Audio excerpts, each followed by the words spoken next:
Oke, ketemu lagi di podcast Kopi di Channel One.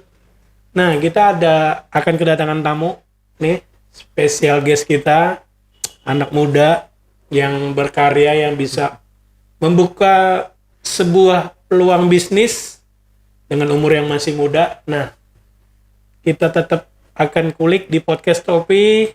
Jadi stay tune di podcast Kopi, sepenggal kisah dalam secangkir kopi. Perkenalkan diri dulu, siapa biar lebih akrab. Siap. Sebelumnya, halo, selamat siang kawan-kawan semua. Mas Alung, terima kasih banyak ini sebelumnya suatu kehormatan ini ya. Saya pribadi bisa duduk di sini, bisa ya sharing-sharing ya sifatnya ya sama kawan-kawan ya. Artinya di sini kita bakal ke depan cerita tentang wirausaha nih. Pasti.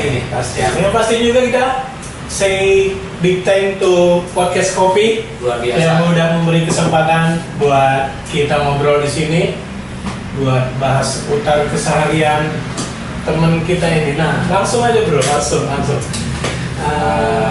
Profil dulu. Kawan-kawan semua, kebetulan di sini saya asli domisili di Bandar Lampung.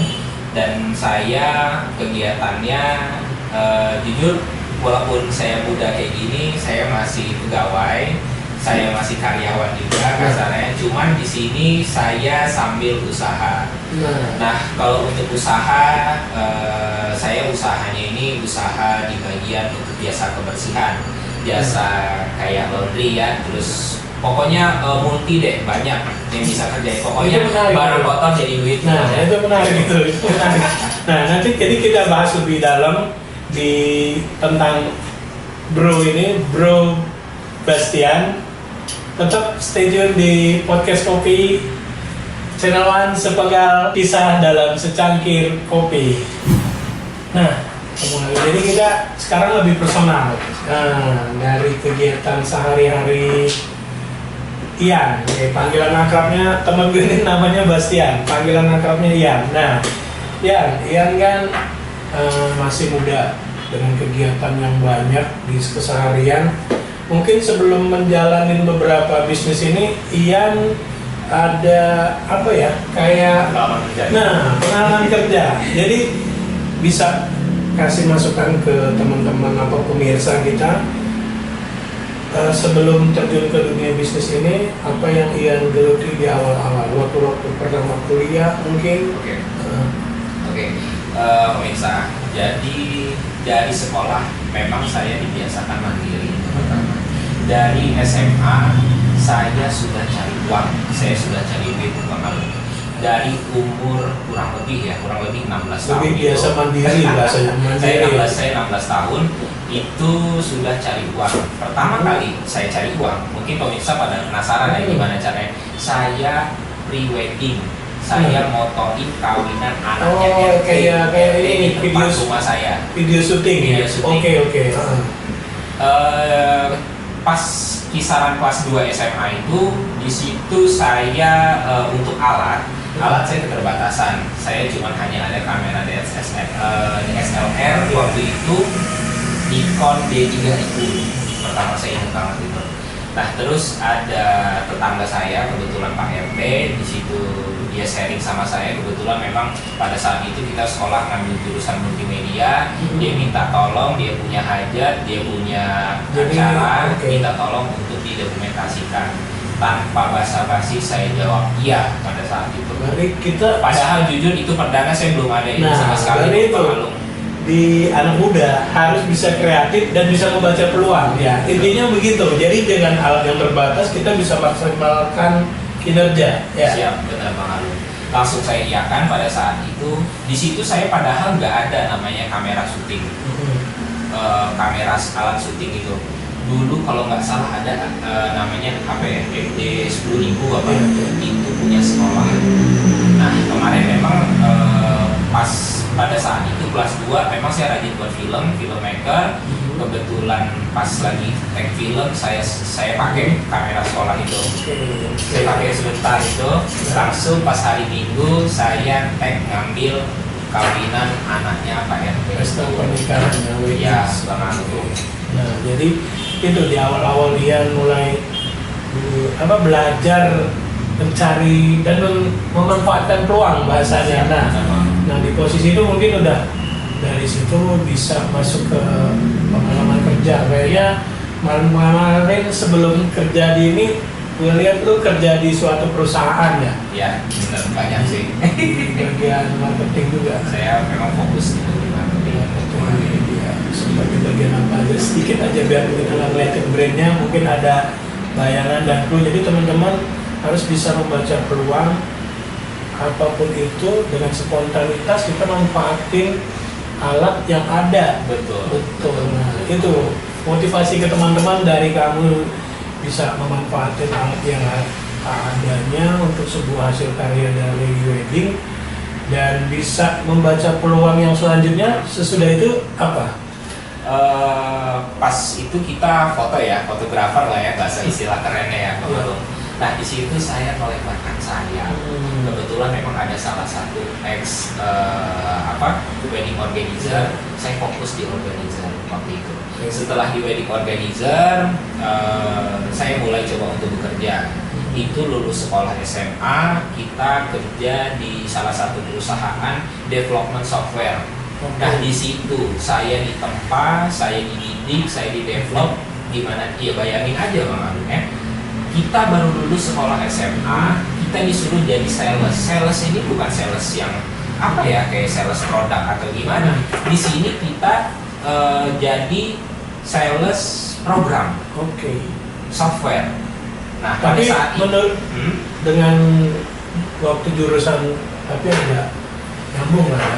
Agak nyambung, kebetulan memang multimedia murni ya Bang Alung, banyak yang memang dipelajari baik itu dari perfilman dan perangkat lunak, TKJ apa semua. Dan zaman sekarang itu yang sangat dibutuhkan. Alhamdulillahnya ya. Jadi yang pertama itu anak-anak muda harus sesuai dengan jurusan, benar ya? Jadi jangan maksain, kalau bukan ahlinya dan bukan bidangnya jangan dipaksain. Yang pasti terus kita belajar kreatif buat mendalami ya sesuatu.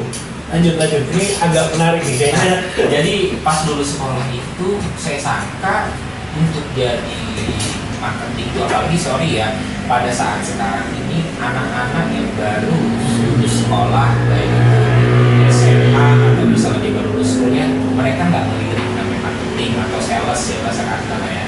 Mereka nggak melirik karena mereka nggak mau jadi sales. Padahal di situ peluangnya luar biasa. Pertama menambah pengalaman kita di lapangan, terus juga banyak kenal ini itu. Nah, kenapa saya bersyukur terima kasihnya pas selesai sekolah itu langsung kerja, saya langsung dikasih pekerjaan yang berat menurut saya Bang Alung. Karena di situ harus nyelesin program software. Bayangin, nyelesin program software itu gimana susahnya? Bentuknya yang tidak kelihatan ya. Dan apalagi posisi kita di situ jujur masih muda, dan ketika kita harus mau menjual barang itu, di situ kita nggak bisa ngelobi langsung ke karyawan, ngelobi ke bagian itu harus langsung ke bosnya Bang Alung, ke perusahaannya. Jadi langsung ke perusahaan. Jadi gimana caranya kita harus bisa memposisikan diri kita itu setara sama bos. Nah itu kalau kita nggak punya mental, apalagi kita nggak punya strategi untuk masuk ketemu kenal sama bosnya, bahaya. Biasanya nih udah kejegal satpam, chemistry-nya lah bahasanya. Ya, kita harus udah ketemu misalnya satpamnya udah kejegal, udah nggak bisa masuk. Namanya bos lapisannya banyak. Gitu. Ketemu sekretaris, udah mental bosnya nggak ada, udah. Nah dari situ luar biasa. Jadi banyak kenal-kenalan. Dari anak muda juga harus bisa baca peluang, mental ya, mental kita ya harus ditempa dengan yang kerja ya, maksudnya pengalaman di luar. Betul. Nah ini menarik. Kita nanti lanjut ke lebih dalam lagi dengan Ian. Kita session di podcast Kopi Channel 1. Sepenggal kisah dalam secangkir kopi. Kita lanjut ya. Jadi dari tadi bisa membaca peluang bisnis dan memanfaatkan peluang. Nah, kita pengen tanya sedikit tentang bisnis yang udah pernah dijalanin Ian selama dari kemarin sampai sekarang yang masih berjalan sedikit dan masih mungkin bisa buat masukan buat teman-teman anak-anak muda di Siap. luar sana? Kalau untuk bisnis pertama kali itu saya fotografer tadi, Bang Alung. Nah, yang kedua itu saya buka salah satu kayak retail es krim. Es krim, oke. Cuman jujur dari situ saya dapat pengalaman. Pengalaman artinya kalau bisa kawan-kawan semua pemirsa, kita bisnis jangan musiman. Oke. Gitu. Karena ada masanya, ada waktunya. Gitu. Nah, setelah itu saya usaha Bang Alung, sorry nih, gini-gini, gue komisaris nih. Setuju Di sini gua. yang tadi ya kita singgung ada usaha jasa Laundry. kebersihan.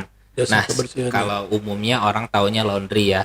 Di sini kita bisa kayak cuci sofa, spring bed, salon toilet dan sebagainya. Dan itu Ntar. Gua agak asing kalau denger salon Oke. toilet. Ini gimana nih?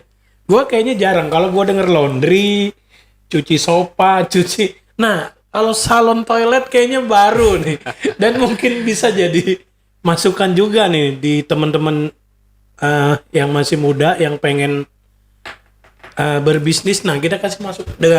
Dengar dulu, apa dulu ini? Salon toilet kayaknya agak asing. jadi gini, untuk salon toilet itu sebenarnya banyak orang yang nggak tahu, banyak orang nggak ngelirik. Gimana caranya? Artinya gini, kita mau bisnis itu harus ngeliat peluangnya dulu, gitu. Oke. Terus permintaan pasar dari peluang itu ada nggak pasarnya? Dan salon toilet ada. Dan kebanyakan orang buat rumah atau artinya itu baik itu kantor semua itu banyak toilet yang tidak diperhatikan. Oke. Gitu. Biasanya nih kalau rumahan ya orang mandi terus juga sabunnya kemana-mana, Oke. terus itu jadi berkerak dan sebagainya. Berarti Itu susah Tapi dibenerin. tidak merubah konsep yang ada. Tidak, Cuman kita tidak. Kita cleaning, kita ngebersihin gitu. Didandanin lah bahasanya. Kita memang ada dibikin. chemicalnya, Oke. chemical khusus oke. dan itu tidak merubah warna atau tidak merubah tekstur Keramik. pada keramiknya. Oke. Gitu. Oh, Soalnya berarti kan kita nggak ngerubah, maaf nih, misalnya warna gitu. enggak dari konstruksi kamar mandi itu enggak. Kita cuma enggak ada. mendandani Kita lah cuma bahasanya. ngebersihin aja. Oke, gitu. Pakai mungkin ada chemical tambahan-tambahan lain enggak, cuman membersihkan. kita ngebersihkan aja. Itu jadi yang sudah berkerak-kerak, lumutan, terus juga yang sudah kuning-kuning, ya, yang di kloset apa semua itu bisa kita iniin, kita bersihin. Guys, itu Bang Alung. malah keren ya. Nah itu. Peluang yang jarang dilirik dan itu vital di setiap perumahan ataupun kantor. Betul, ya. semua bisa. Oke, keren nih. Kita lanjut lagi nanti, kita tapi nanyain yang Ian jalanin selain laundry dan apalagi kayaknya dia banyak bisnis nih. Bisnisnya kayaknya ada dari cemilan dan makanan yang lain. Pastinya begini, menurut Ian anak muda itu harus gimana, harus bisa apa? Nanti kita lanjut di podcast kopi sepenggal kisah dalam secangkir kopi. Oke, kita lanjut nih lebih dalam lagi tentang Ian nih. Nah, selama tadi yang Ian ceritain dari pengalaman di awal kerja sampai bisa sekarang, pertama buat ngebangun bisnis itu apa yang perlu kita butuhkan ya? Mungkin di anak-anak muda sekarang, waduh, gua nggak punya modal bang, bokap gua ya bahasanya kan anak-anak sekarang itu pertama kalau mau mulai bisnis mereka pasti pertanyakan Bingung modal. ya? Oke. Nah, kiat-kiat ngebangun bisnis menurut Ian buat pemirsa dan teman-teman yang muda dan berkarya ini. Oke, jadi gini pemirsa. Sebenarnya jurus buka bisnis itu adalah ATM. Nah loh, duit ATM itu ya. ATM itu uang lagi ya. Bukan ya. Tapi bukan. enggak gini. ATM itu sebenarnya adalah singkatan. Oke. Singkatan yang artinya amati, tiru, modifikasi. Nah, ntar nih kita agak pelan-pelan biar agak mengerti teman-teman yang di luar. ATM, amati, tiru, dan modifikasi.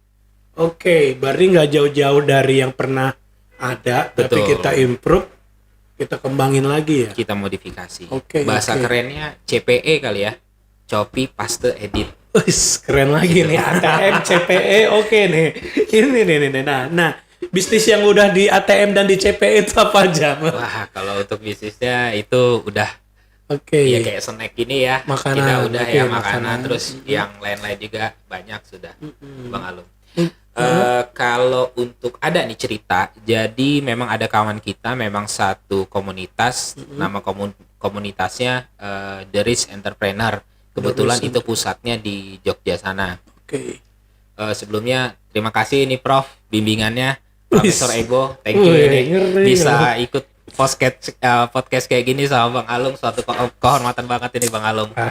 Podcast kopi dong, podcast kopi yang keren nih, Podcast kopi keren, luar nih, biasa. Podcast kopi. Nah, ada namanya itu Masita Mi Korea Bojonegoro. Masih. Itu memang sama anggota The Rich Entrepreneur Oke, juga. oke. Nah, beliau itu Bang Alung, jadi kayak mana ya?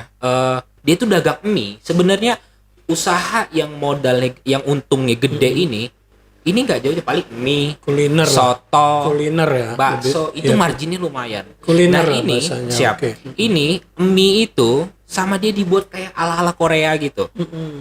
Berarti Jadi, packagingnya ya, pengemasannya, memang kawan oke. itu dulu dia bekas kayak TKI gitulah, TKW Oke, gitulah lebih di luar memahami. negeri gitulah.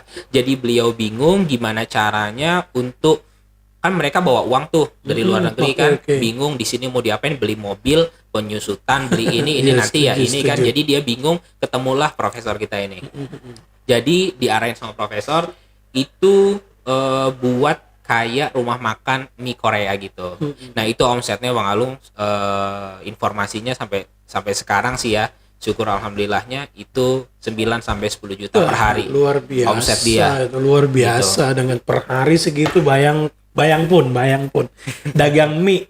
Dagang Tapi mie kan doang. nggak sekedar mie yang mereka jual, mungkin ada paket Ada. ataupun yang lebih menarik. Nah, yang dari Oke, ATM uniknya, tadi itu mungkin. mie Masita Korea ini, jadi suasananya memang dia buat kayak ala-ala Korea gitu. Oke. Jadi anak-anak sekarang ini kan pada seneng selfie tuh, Oke. foto apa kayak mana kan, tuh pada seneng-seneng kayak gitu semua kan.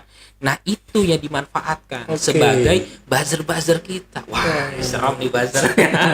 Buzzer dalam artian ya buat ya untuk di ya, sosial media sosial dia. media, benar, benar. Dan uniknya dia setiap pembelanjaan 100.000 itu dia boleh pakai handbook. Oh. Handbook ya bahasanya, benar gak sih? ada handbook kayak paket- baju-baju oke. Korea gitu. Berarti ada paket spesial di Kalau belanja pembelanjaan. 100.000 pakai handbook Itu kayak gitu. sama di podcast kopi Tambah juga lagi begitu. kan sudah ala-ala Korea, pakai handbook, kayak makan di Korea bener tuh. Oke, jadi Nah, mereka itu. menjual suasana juga Betul. ya. Pokoknya untuk bisnis itu beda sedikit kita menang. Oke. Gitu. Itu kiat juga tuh. Buat teman-teman anak-anak muda yang bisa berkarya harus baca peluang pertama, terus berani bergerak dan beda-beda dikit ya. Ya beda dikit itu pasti menang. Beda dikit pasti menang. Nah, makin Kita harus keren cari nih, makin perbedaannya, keren. Nanti kita ulik lagi lebih dalam bersama Dian, tetap di podcast kopi, sepenggal kisah dalam secangkir kopi.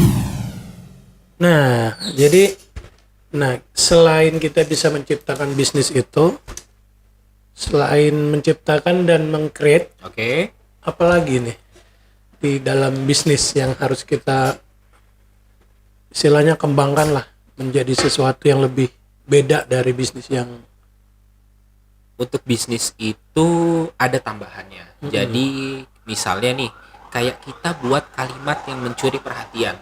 Oke. Kalau istilah zaman sekarang nih ada yang namanya itu hypnowriting. Bagaimana caranya menghipnotis dari kalimat-kalimat itu kan. Misalnya contoh 7 kunci rahasia sukses. Oke. Kan orang jadi nambah Oke. seneng, minat mau ngeklik, mau ngebukanya itu kan. Oke. Nah, ada lagi contoh misalnya kayak misalnya dagang apapun itu ya, misalnya buka setiap hari kecuali hari kiamat misalnya. Oke. Berarti harus ada kata-kata yang lebih Kata-kata yang menarik ya, itu menarik. menarik gitu. Jadi itu sebagai jadi jadi orang tuh tertarik, jadi pengen tahu gitu kan. Pokoknya bisnis itu hakikatnya adalah rame ngundang rame. Oke. setuju Rame nih. itu ngundang rame. Udah itu aja. MLM lah ya, mulut ke mulut. Mulut ke Ya, mulut juga pokoknya ya. rame ngundang rame. Kalau nggak rame, ya itu. Pokoknya ramein, pasti rame itu ngundang rame. Oke. Ya kan, nggak usah gue contohin lah ya, kayak misalnya di mana tuh di jalan rame-rame apa, pasti kan kita tertarik nih. Apa sih rame-rame itu kan? Nah, gitu sih Bang Aluk. Oke. Jadi dan kiat untuk apa ya namanya? Kita udah punya bisnis, terus sudah dijalanin, terus kita punya tadi apa kayak kata-kata yang bisa menarik, apalagi tuh dalam menjaga bisnis Menjaga biar bisnisnya. biar tetap bisa berjalan. Kalau menurut saya pribadi itu teman-teman, jadi kuncinya nih ada 3. Dan yang pertama, bisnis ini harus punya ilmu. Basic ya. Jangan nggak punya ilmu, karena kalau kita punya ilmu, kita tahu, kita punya mapping, kita punya arah gimana cara ngejalanin bisnisnya, biar kita nggak dikadalin, nggak dikibulin. Itu setuju. Nah, yang kedua, kita harus punya komunitas. Jadi untuk orang yang pertama mau buka bisnis itu pemikiran di orang tuh serem, kayak kuburan. Gimana enggak? Yeah. Kayak kuburan Bang Aluk. Nah, kalau kita punya komunitasnya, terus juga artinya kita punya mentor, terus kita punya link, punya network, buka bisnis tuh nggak kayak kuburan kok. Nggak seserem apa yang dibayangkan. Bangkrut, rugi apa semua enggak. Pokoknya itu. Nah, yang ketiga, apa ya? Kalau ini sih pakai kalimat inilah, istilah macan kumpulnya harus sama macan. Oke, nih lebih dalam ya. Gitu. Kayak ada bahasa Jadi peribahasa. 3 itu ya. 3. Peribahasa. Dan kunci yang keempat gue lupa naruhnya tadi di mana. Nah, keren nih. Satu tadi. Nah, nanti kita lebih gali lebih dalam. Siap. Buat anak-anak muda yang bisa membaca peluang dan berkreativitas. Nah, tapi nih ya, di zaman pandemi ini menurut Ian gimana nih? Kita udah punya bisnis nih, kita harus ya ikut sesuai dengan protokol kesehatan di zaman sekarang ini kan. Buat tips lah buat menjalanin bisnis di masa pandemi ini gimana menurut Ian? Yang jelas kawan-kawan semua, memang kita turut prihatin ya. Jadi memang pandemi ini kita seluruh dunia, memang ini artinya itu semua merasakan semua lini. Baik itu dari kuliner, baik itu hasil bumi dan sebagainya. Memang pandemi ini buat kita omset jadi menurun. Pokoknya yang jelas konsistensi. Yang jelas artinya kalau misalnya hari ini rame, besok kurang rame ataupun besok sepi, jangan kita putus asa. Kita terus aja. Yang jelas yang beratnya itu adalah nge-branding diri kita, terus nge-branding merek kita, terus supaya buat motivasi kita semangat. Pasti, nah, cara buat motivasi itu tergantung ya, apa kita ngelihat anak, apa istri, ngelihat orang tua, apa kayak mana. Pokoknya itu yang jadi ngebakar semangat kita. Mungkin yang pasti promosi tetap lanjut. Harus dong. Di masa pandemi ini. Nah itu, pokoknya apa aja, ya teruslah bergerak. Seru-seru nih. Kita nanti ada pokoknya ulasan dari semua ini buat teman-teman anak-anak muda yang masih banyak peluangnya yang berkarya. Tetap stay tune di Podcast Kopi Channel One, sepenggal kisah dalam secangkir kopi. Oke, nah itu kiat-kiat yang udah dijalanin oleh Ian, yang pastinya motivasi buat anak-anak muda selain bisa membaca peluang, menjalankan bisnis dan mempertahankan bisnis dengan ada yang harus di-share dan wajib dikeluarkan menurut Ian. Satu lagi nih, menurut Ian yang paling simpel dan yang paling gampang buat anak-anak muda untuk berkreasi dan berbisnis adalah? Pokoknya untuk teman-teman semua, lakukan bisnis apa yang kamu suka. Nah, itu aja kuncinya. Jadi lakukan apa yang kamu suka. Yang disuka dulu di bisnis. Ya itu, lakukan apa yang kamu suka, lalu jadikan itu bisnis. Nah, itu keren ya. Lakukan apa yang kamu suka dan jadikan bisnis. Itu bisnisnya. Keren. Oke. Thank you Ian buat waktunya, buat motivasi ke teman-teman, dan tetap stay tune di Podcast Kopi Channel One, sepenggal kisah dalam secangkir kopi.